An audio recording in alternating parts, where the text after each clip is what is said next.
Pardon me, team. Good morning. The sun is up. I checked. Bitcoin is running. I have my coffee.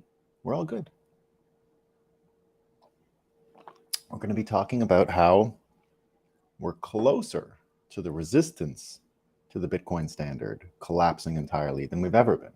But I got to make sure first that our streams are working. What's up, G5? Can anyone tell me if Twitter is working? Because I checked just before I went live and I wasn't getting anything. Let me look quickly here. Let's see what's up.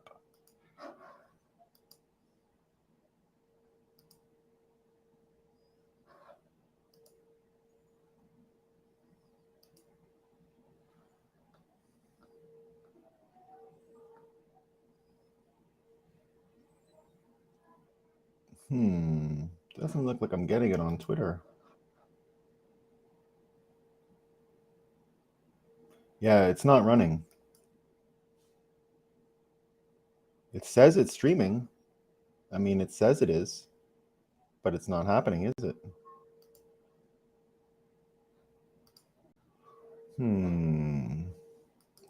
Well, I'm not going to waste too much time on this, but let me try one thing and maybe it'll work. Maybe it'll work.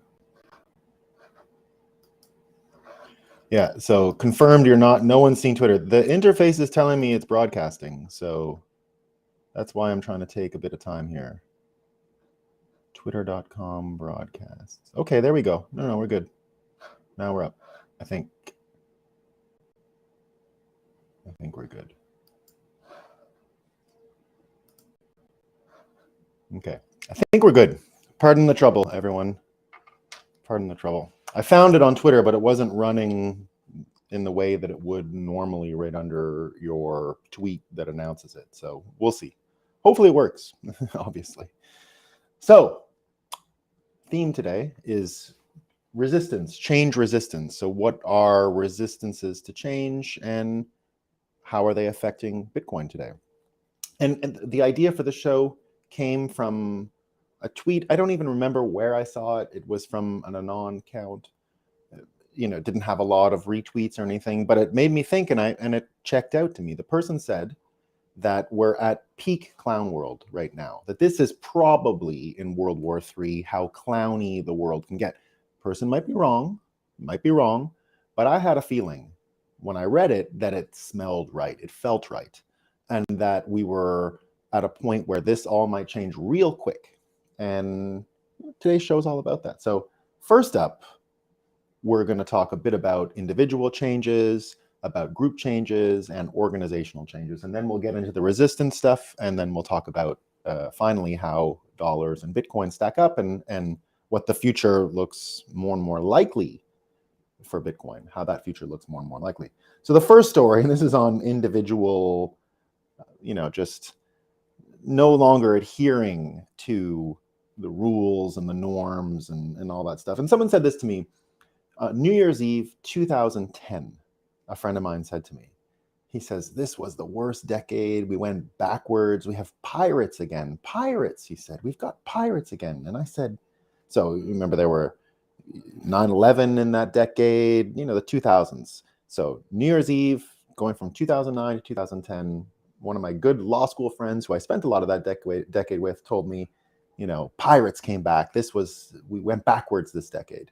And so this story reminds me of that and how much further we've come from 2010. So Omar Hussein Ahmed, who's an olive oil exporter in Mogadishu. So a lot of people noticed the pirates first returning off the coast of Somalia, right on the Horn of Africa. And, there's pirates everywhere now. But it's true, my friend was right. Pirates came back and they were in that part of the world.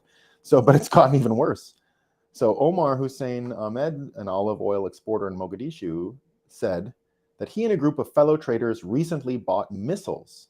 They bought missiles to shoot at government soldiers. And they asked for a quote, like, why did you do it? You're an olive oil exporter.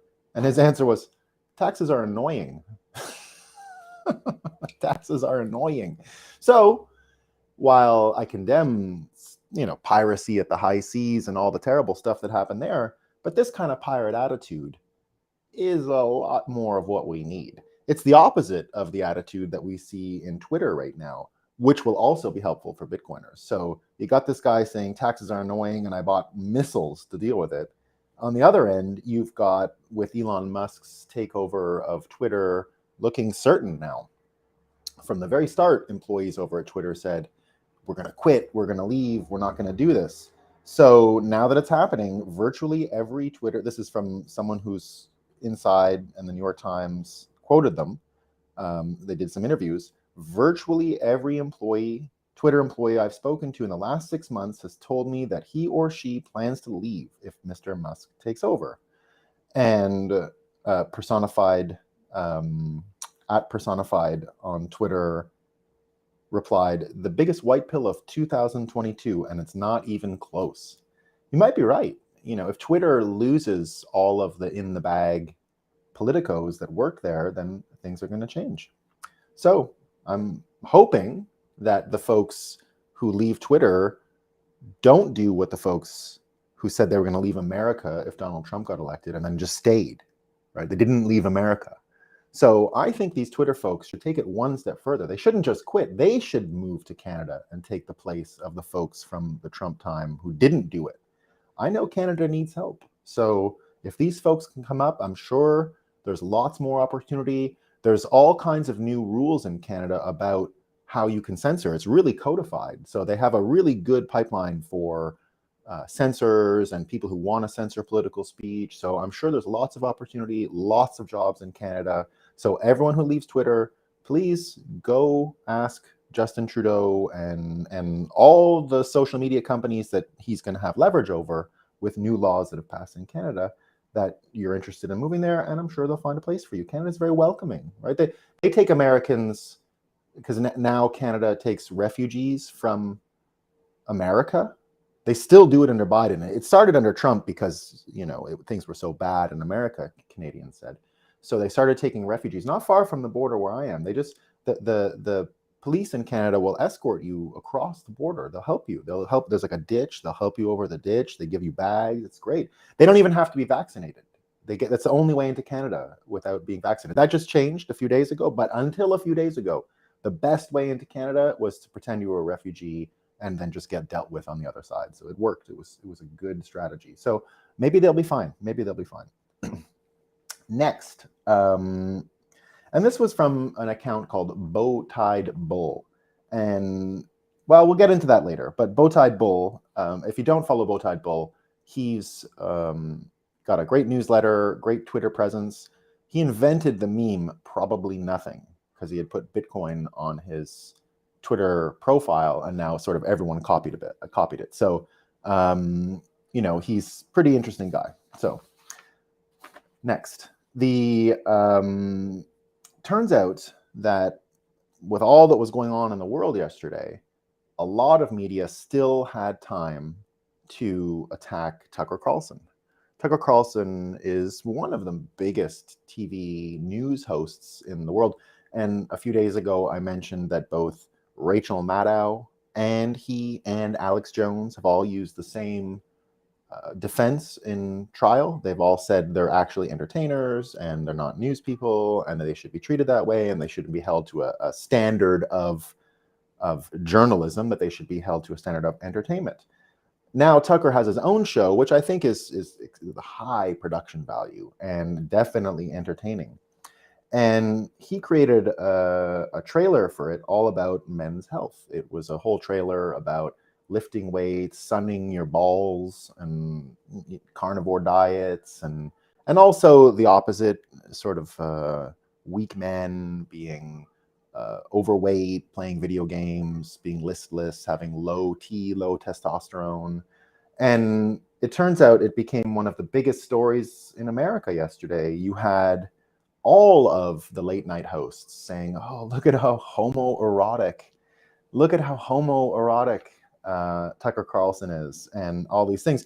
Now, what I don't understand is why they think that that's an insult to Tucker Carlson. Is Tucker Carlson a homophobe or anything like that in any way? Is anyone in that video of men wrestling and strong men, was there ever any anti-gay stuff in it? Does low T mean anti-gay? I don't think so. I don't think, when I look at most of the gay community, in general, they're looking exactly like the folks that Tucker is talking about. There's a lot of fit, active people. They're a real standard for health in some ways. In some ways, they're the top of the line when it comes to personal attention to your body and knowing what you eat and being healthy and all that stuff. So this, again, is one of those stories where you're dealing with projection more than anything. The point of it had nothing to do with sexuality. The trailer just talks about health. It's just promoting men's health. It's saying men's bodies are probably a little different. Sedentary lifestyles absolutely don't work with us. And that if we're not physically fit and doing all these physical things, then we might be missing out on all kinds of other development factors that are intellectual and spiritual and all that. A pretty common refrain these days. And for someone to actually create a video about it, and then they get into the whole idea that men's spaces, like they have to be relegated to man caves, and they're kind of made fun of. You know, it's sort of the pendulum coming from the old 1950s world where daddy knew best, and then it turned into Homer Simpson, where daddy was an idiot, which was a fair progression. I think that had to happen. I think that, you know, the fathers who couldn't be questioned from a previous generation allowed for a lot of really terrible family situations and really awful fathers. So we had to mock fatherhood a little bit. I think it was a healthy progression, but of course it's gone too far, where you see most major movies these days, the men are dumb and stupid and useless. And so the casting of the dumb father, the clueless dad, and all that stuff really found its extreme level at like the Family Guy and all of these things. So what Tucker is talking about is just where do men hang out. And, you know, a lot of men, when COVID happened, for example, were really, I guess you could say, white pilled, orange pilled, whatever pill you want. They changed when they saw all these liquor stores staying open, but the gyms got closed. And I know when I was hanging out in Brooklyn in that first time, the outdoor gyms became the coolest places to hang out in New York City. And they were just bars and resistance training and, you know, monkey bars and all that stuff. They turned into some of the most amazing workout places. I used to go all the time in Bed-Stuy and work out with the folks there. My kids would play in the park, and I would do some working out with the fellas there. It was great, a really healthy lifestyle. Talking about all kinds of stuff. This was in the middle, by the way, just for consideration about what was going on. This was in the middle of the George Floyd riots and all that stuff in New York City. It was right when all that stuff happened.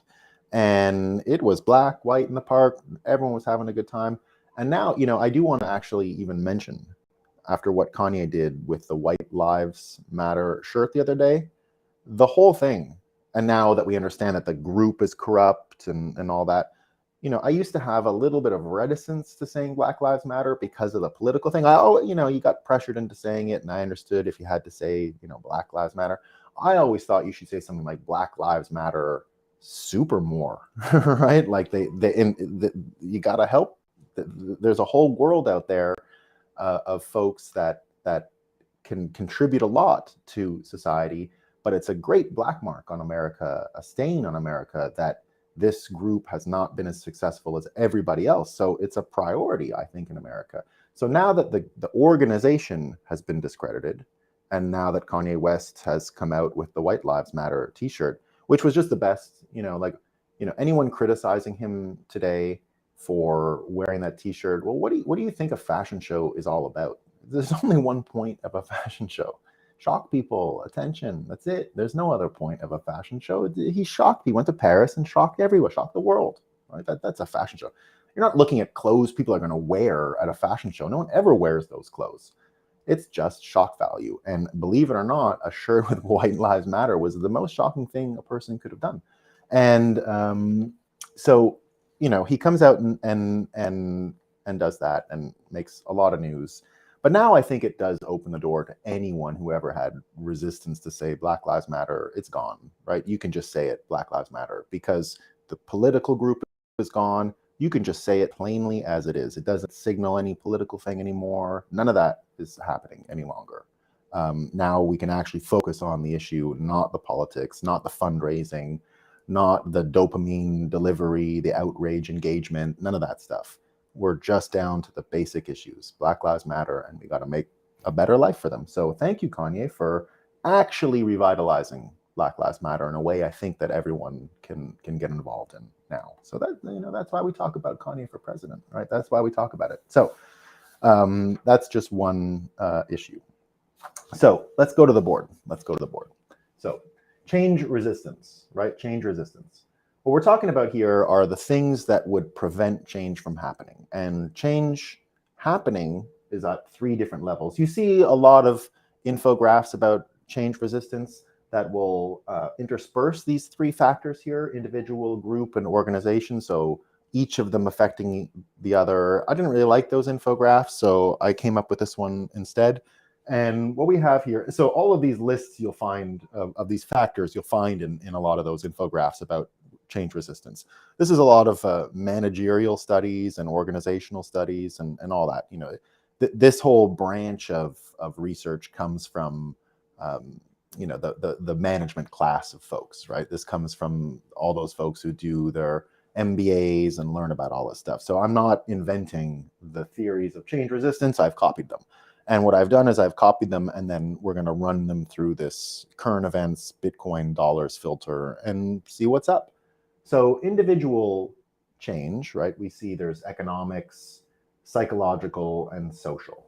So let's look at the news stories today and just find out what's going on, right? So in terms of economics, what do we see every day? People are complaining about money, right? They're broke. Everyone's talking about it. That things cost a lot of money. You've got inflation. So people's choices when it comes to change they're pretty open right now, right? So dollars, the resistance to change is less and less because people's relationship with money is getting worse and worse.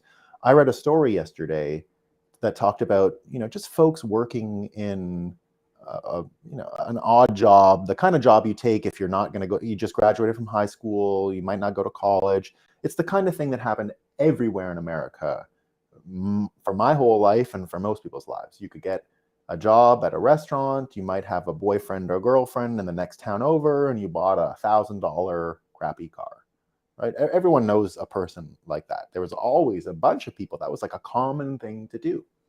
Well, someone went on Reddit yesterday and it kind of went viral where they explained, how it was almost impossible to do that. And they didn't mean it to complain about society. They were just sharing their troubles on Reddit, saying, look, I have a lot of trouble meeting my girlfriend in the next town. It's about a 45-minute drive. With the bus, it's about 2 hours. I can't stay there and come to my line cook job because it's a 2-hour commute now. There's absolutely no cars for sale for less than $3,000 or $4,000, which is tough for someone who's making minimum wage to save up for. There's not really great public transit in that city. So what you end up having is the situation where the basic, normal, kind of not great, not a high economic status life, but a normal economic status life and better than a lot of places in the world, was freely available to almost anyone in the United States, and was just, not even seen as an accomplishment to have a car and a small job and a girlfriend or a boyfriend in the town next to you. Normal. Now, according to this Reddit thing, it's almost impossible. It's really tough, right? The person has to choose job, girlfriend, or car, and it can't be done, right? You can't. It's an impossible choice. So right there, economics have at least opened people's minds. So, and psychologically as well, that's a factor here too. That's what this show is all about. It's about the psychological perpetuation of an economic system because it makes sense. And when you hear things like that, can't get a job, the job's not even worth it, you start to understand why there's so many unfilled jobs in America, why there is still a great demand out there for labor, because people just aren't interested in working. And you're seeing it more and more in society. How many have you been ghosted a lot lately in emails? I mean, it's happening nonstop. I don't think necessarily it's just that manners are getting worse. The sheer volume of demands and asks and everything is getting so much higher that it's become normal to just not reply to someone. Right? just 3 years ago, that was abnormal.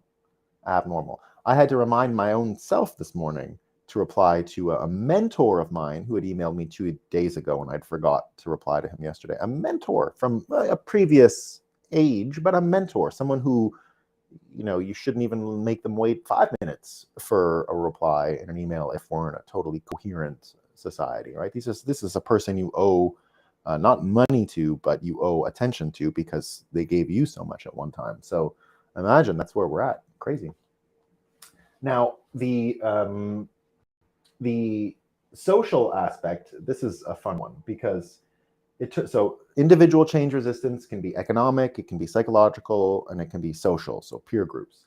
Now, one thing that we just saw in the past couple of days, and this is where we're starting to get close to change resistance collapsing and Bitcoin taking over, and that's in this social aspect. It used to be this was a major obstacle for Bitcoiners because the dollar system basically had this lockdown between Facebook, Instagram, Twitter, and all the formats, and political censorship was a normal function of these platforms. So absolutely dollars dominated. Bitcoiners had a large place in the conversation, but it had its limitations. And it could be gamed and tricked and all that, as we've seen with perceptions around Ukraine and the bots. Now that Elon is buying it, and it looks confirmed, the bots are gone.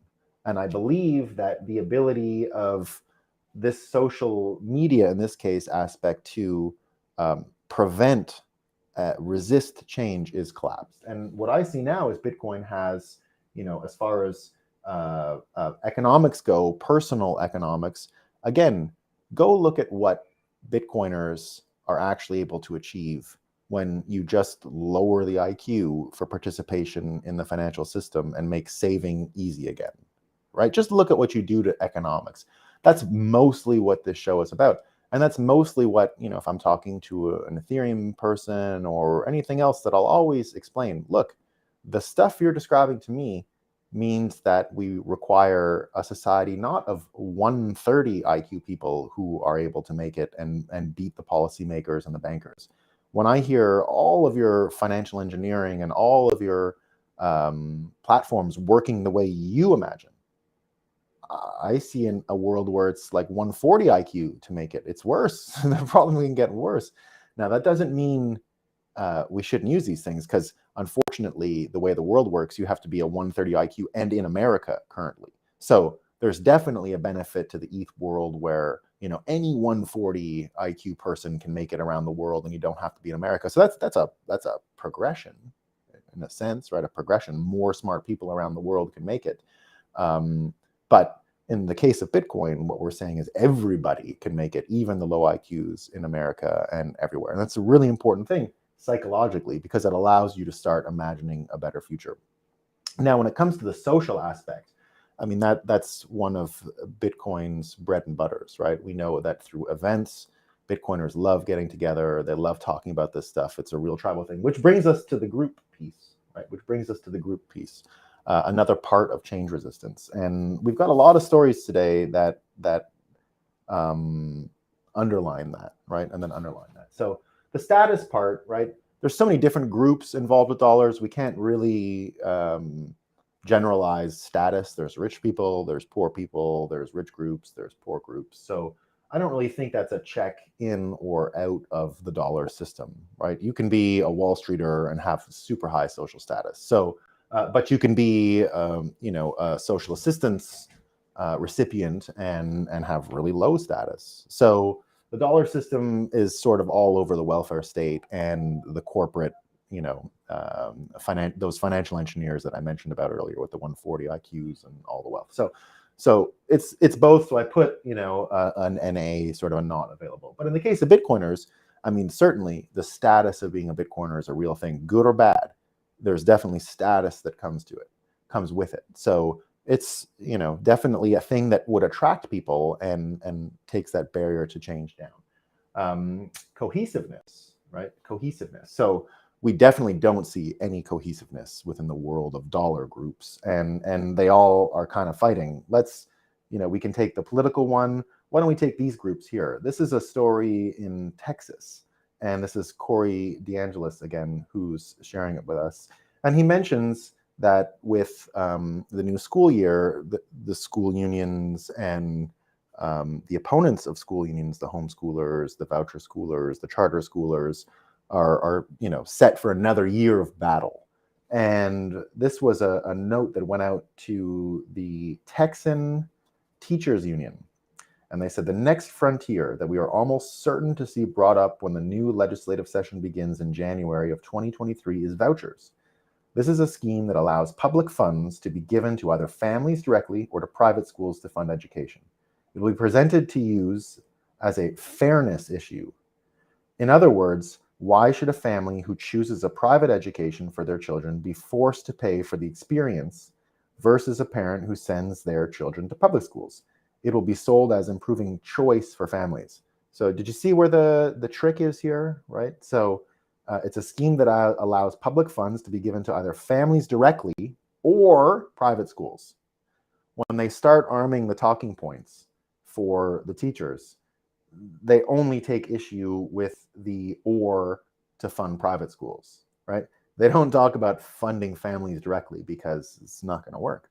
So right away, it's weasel words, it's shifty behavior, it's just lack of cohesion, right? So how can we even think of this any longer as a cohesive, everyone's interested in children getting educated? That's not what's happening.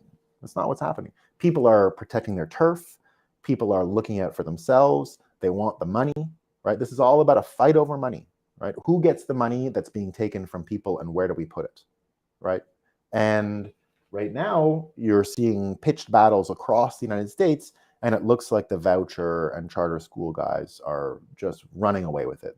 They've, I believe, delisted 30-something US states from the federal teachers union body, and getting more and more student choice throughout the union, particularly in places like Arizona and Florida.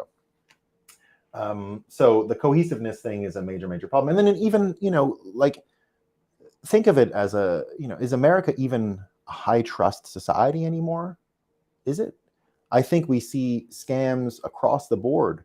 You look at the debate around Kim Kardashian and what's gone on with Ethereum Max and the penalty. Now, personally, I don't believe that the SEC has adjudication powers and shouldn't be able to do this, as courts in the United States have determined that any enforcement action on the part of the SEC is unconstitutional because a bureaucracy can't set up its own court. That is not the separation of powers and outside of the true spirit of the American Republic.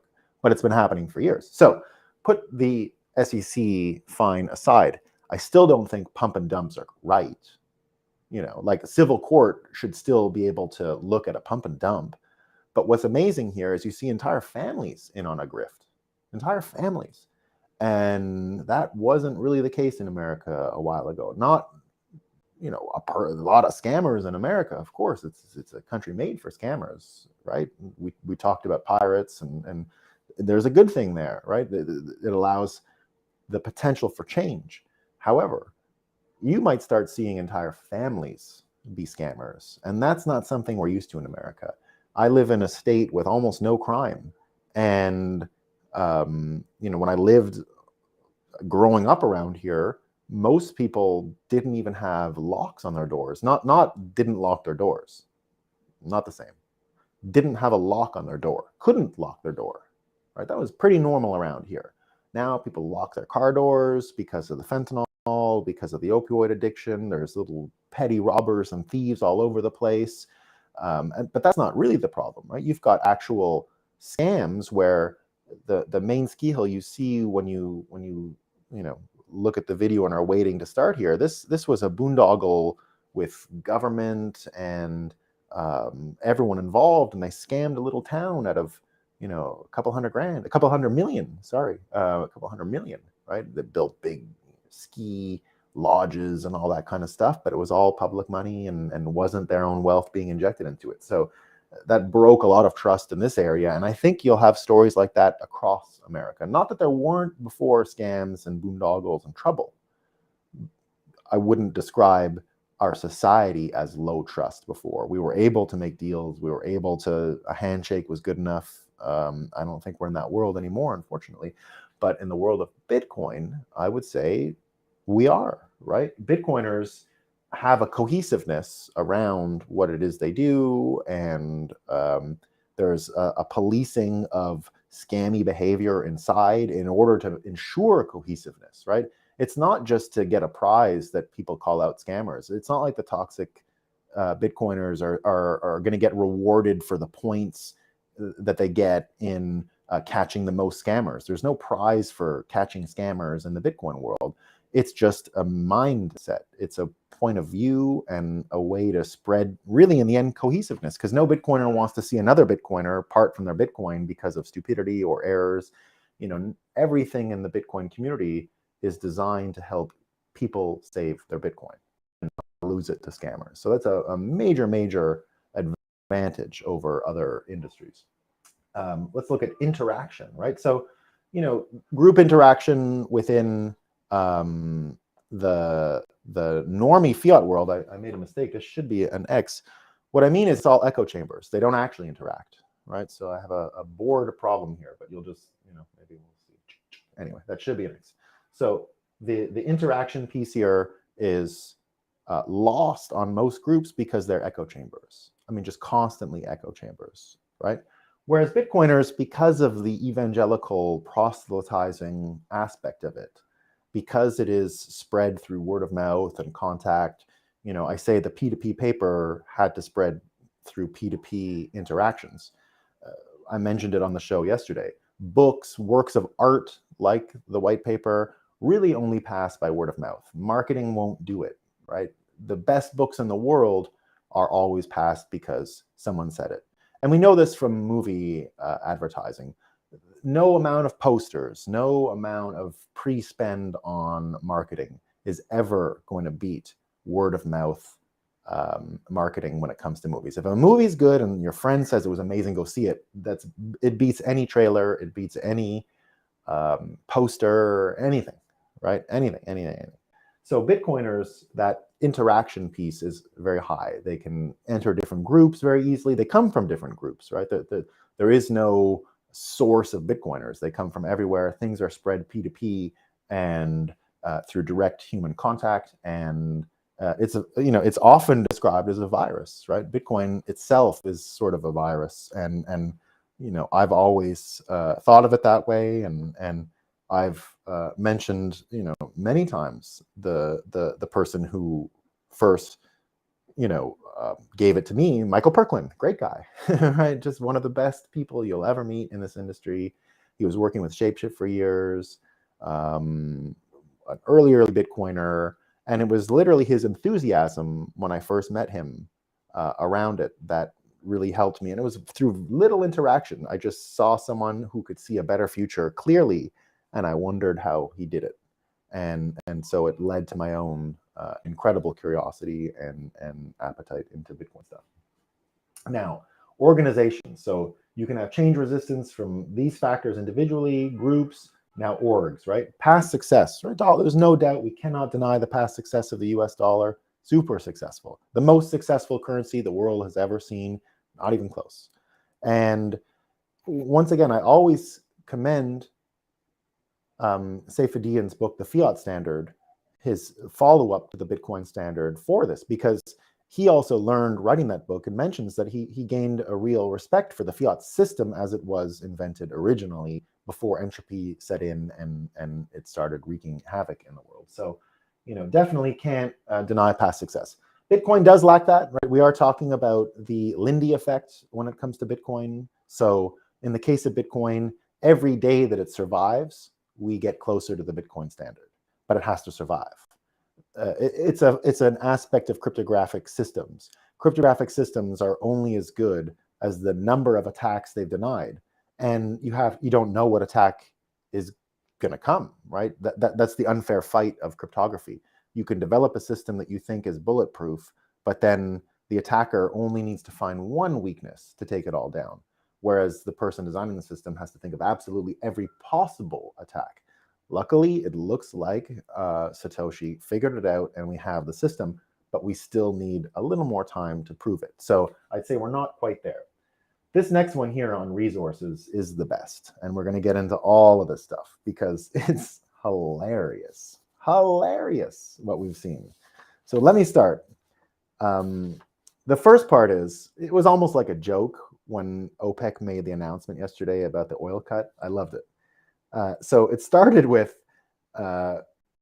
rumors, right? Rumors 2 days ago and leading into yesterday, we had rumors that OPEC was going to cut production by 500,000 barrels of oil, right? So they said we're going to cut 500,000 barrels of oil. They came out yesterday. No, it's not true. It's not true, 500,000. It's more like 1 to 2 million barrels. So wait, either double or quadruple what you thought it was. It's that bad, right? It's that bad. And all hell broke loose. So you've got now, that's going to send prices skyrocketing, of course, right? We've seen it already in America. I think oil is back to $8 in California. I didn't check here yesterday, but it's going up everywhere. And you've got now, because of that pinch, right, you've got Germany lashing out at America, where the German economics minister, and I've mentioned him a few times on this show, let me find the quote. He came out and said, basically accused America of, maybe I didn't print it. He basically came out and accused America of war profiteering, right? He basically came out and said, America's war profiteering, I mean, about the Nord Stream pipeline, right? American companies are going to make money off this. And now that OPEC's cut, as I've said on this show a few times, America had to have assurances to Europe that they could supply the difference. They had to. There was no way they would have been able to coordinate this without at least saying you're not going to freeze to death. And so we're going to make up the difference. That is what I believe. So Germany basically admitted it yesterday, came out and said it's war profiteering, right? And now all of these results. So OPEC saying it's going to cut production, they're going to keep prices high. And what you have is America starting to look like a country whose commitment to human rights, because don't forget, he said what he was going to do to Saudi Arabia because of Khashoggi, the Washington Post, maybe journalist, right? He was a journalist for the Washington Post, but what's the Washington Post, right? It's Bezos' thing. And, he's got some troubles over there, and not everyone has a great reputation who works for that thing. This guy had a particularly bad reputation, but I won't go into it. All that you need to know, or all that's important for me to mention, is that Biden was going to deal with Saudi Arabia. Well, it turns out he had to beg them to keep producing oil, and they just didn't bother. So what we see is America's commitment to human rights is weakened for short-term political needs. And instead of being able to get OPEC to do what he wants, he's got to beg them. He wouldn't have to do that. He could actually do what he said and push OPEC around and Saudi Arabia around on that if he just had more land leases in America for oil. But they've chosen not to do that. They've chosen to let the commodities price soar. They've chosen that, right? This is a choice. So it's also brought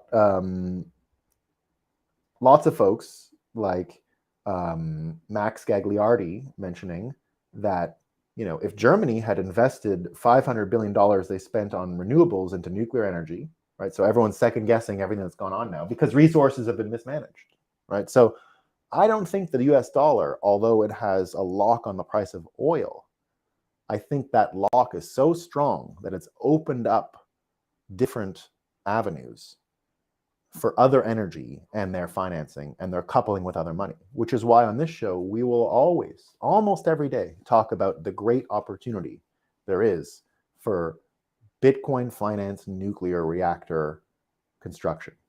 And if you can get that formula down, if we can show that to the world, and if you can bind Bitcoin to nuclear energy proliferation, well, the story changes very quickly about which money controls resources, because the only resource that matters is energy. We get the energy from the oil now because it is the best. Oil is the most transportable, oil energy source there is. It's amazing, right? The oil that the Russians would have in a gallon would be as useful to them in Moscow as it would be to me here right now. Not the same with solar energy because you can't get it there. You can just carry the liquid, obviously. So major difference. I think that this opens the door by basically coupling energy policy with the dictates of the US dollar, with the needs of the US dollar, that you've bound oil and the US dollar into the petrodollar to this extent, actually becomes a limiting factor on controlling other resources in the world, right? Because you need to maintain the stability between US dollar and oil and the hegemony between US dollar and oil and the petrodollar. It's not the energy dollar. If it was the energy dollar, we'd be in a totally different situation. The only energy money that really exists is Bitcoin, because Bitcoin can actually finance from beginning to end all of these, from the construction and distribution of energy to the consumption of energy. It can help modulate that for individuals. Very different, very different.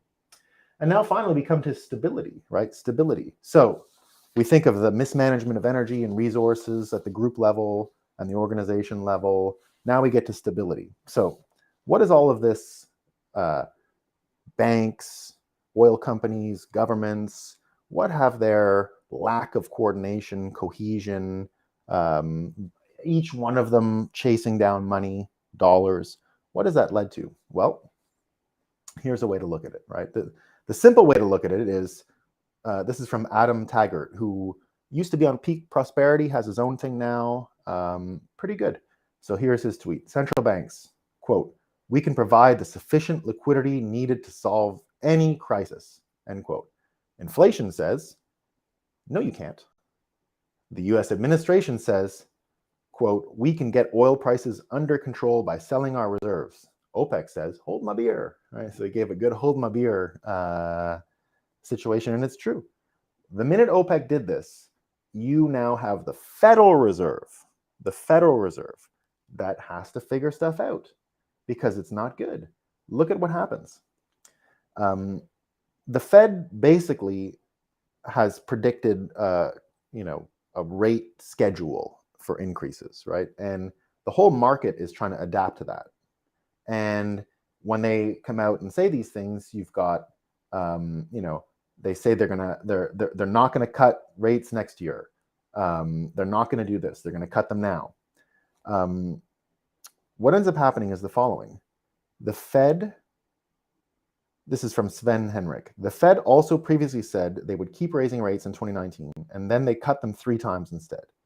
Then they said they wouldn't raise rates until 2023, 2024, and now have raised them to 3% in 2022. Making these definitive policy statements without knowing the data is foolish.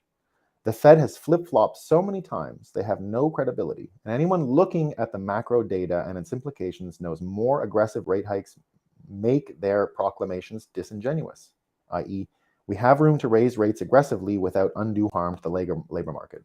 BS. And this makes this also dangerous, as the Fed risks having to make future policy decisions not about the data, but about their perceived credibility, which is the antithesis of sound policy, resulting in another ego-driven policy error. That's just it right there, right?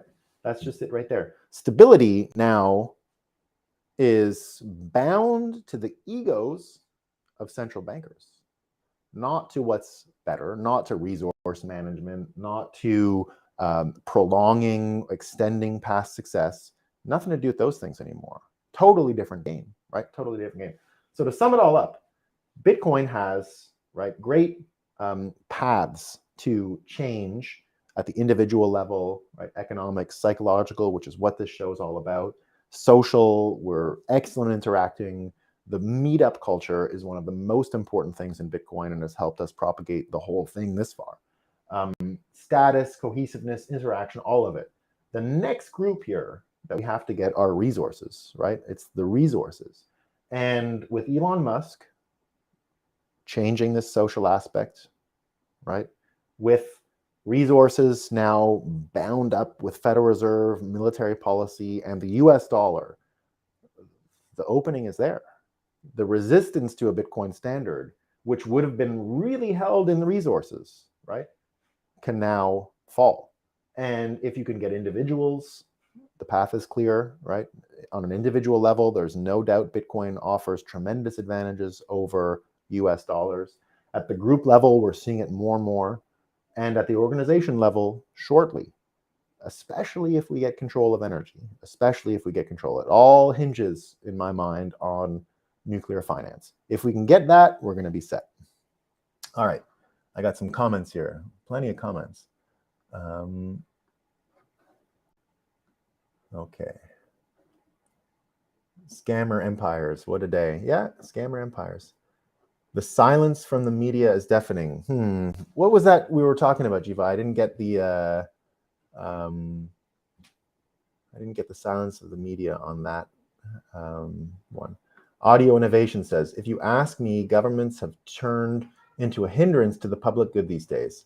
It's beyond incumbency. It must be malevolent. You know, I don't usually go that far.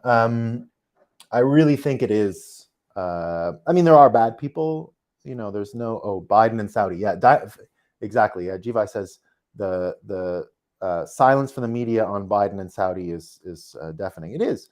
He went on and on that he was going to change things and be tough. I'm going to be tough against Saudi. He didn't do anything. So Audio Innovation again. It must be malevolent. What's this saying? Never attribute to malice what can be attributed to incompetence. They're really dumb. People don't get it. You know, I know people who've even gone to these Bilderberg group things, and it's a bunch of stupid people. I mean, it's hard to imagine. I understand it's hard to imagine. I think that's why we talk about the movie narrative stuff here a lot, and how, you know, how much of that has influenced people's ideas. It's a bunch of ambitious people that are personally ambitious. They want to help. They don't really care. As long as they get to be celebrated for helping, that's good enough. And it's super ego driven. You know, I've always said that environmentalists, for example, why is it still here, right? Why is this movement so big? The religious part, sure, but I saw it when I was in college. Most of the people who were environmentalists were like the guys. You know, does anyone watch that? What's it called? It's a vampire. It's something in the shadows, or it's on Hulu these days. What We Do in the Shadows. It's about vampires living in modern day Staten Island, and one of them it's the funniest thing you'll ever see. They're an energy vampire. They don't suck blood. They suck your energy. And a lot of these environmentalist folks were folks that were, you know, you go to a college party, oh, the world's so bad. I gotta figure, someone like trying to talk to someone about some downer story all night at a party.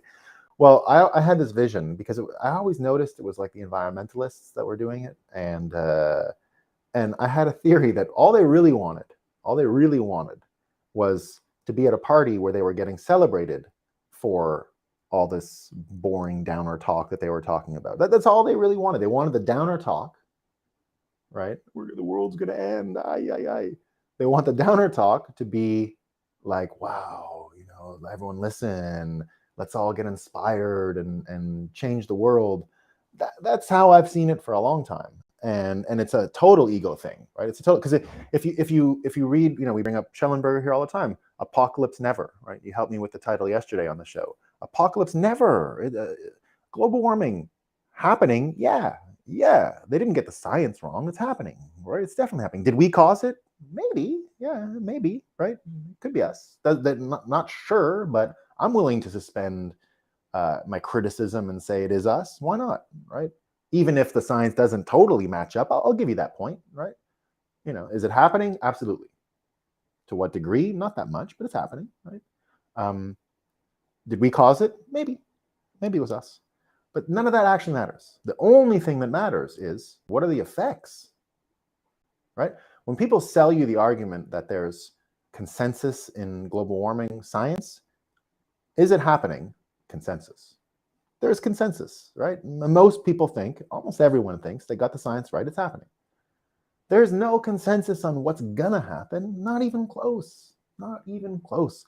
Did any one of those models have Bitcoin finance nuclear small modular reactors all around the world? Thousands of them? No. So throw them all out. They're garbage, right? If we do that, every climate model is garbage officially. They're already all garbage, but none of them actually include potential change in them. So everyone knows that, right? Big problem. All right. So this is Huru saying that, the not so smarts receive their orders from the smart.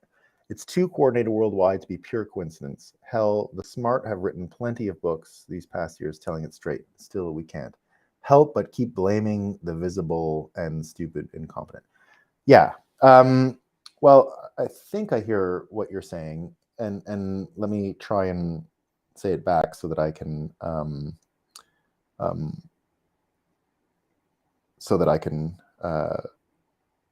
say something, build on it. First of all, following the rules, right, and breaking the rules. What's the opposite of following the rules, right? What's the opposite of following the rules? A lot of people think it's breaking the rules. It's not. The opposite of following the rules is actually making the rules, right? It's making the rules. And so making the rules, there are lots of people, smart people out there who make these rules. And the incompetence part, I can see what you're saying. Is there something beyond the apparently incompetent folks, and should we just dismiss it all that way? Look, there are occulty things out there, definitely. But what I'm saying is you're not going to find it in WEF. You're not going to find it in the World Economic Forum. You're not going to find it in Bilderberg, right? Bilderberg, these are soft, fleshy aristocrats with not really even a lot of money, frankly. They're wannabes. They're hanger-outers, right? And I've met plenty.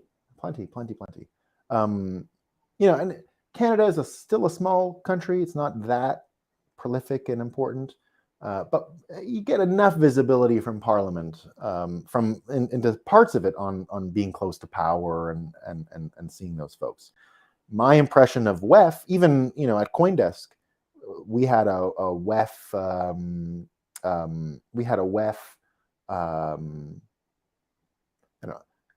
I didn't have anything to do with it. It was when I first tried to get it going, it was to actually go to Davos and kind of punk them and prank them. But that model did not get incorporated. They go and sort of try to treat it all seriously. So, it's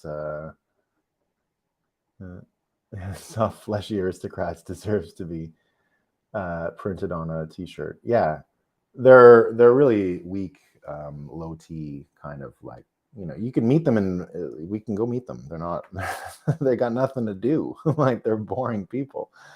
They're not hard. And some people that I know from the Bilderbergs, I wrote them years ago about Bitcoin, not interested, not smart. Sorry, not smart, This is from Huru. I've heard they were talking about changing the election system in one state in the US. Can't remember which. Make it like Belgium, proportional voting. That's the kind of smart people. Yeah. Where is that? I think they might have already done it in one state. I'll look into that.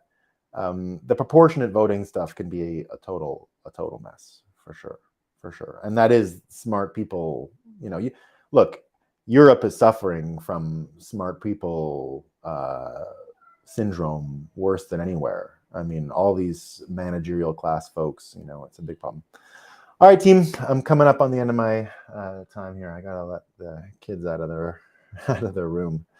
They're hanging out. All right. Thanks for coming, everyone. I appreciate it a lot. See you tomorrow.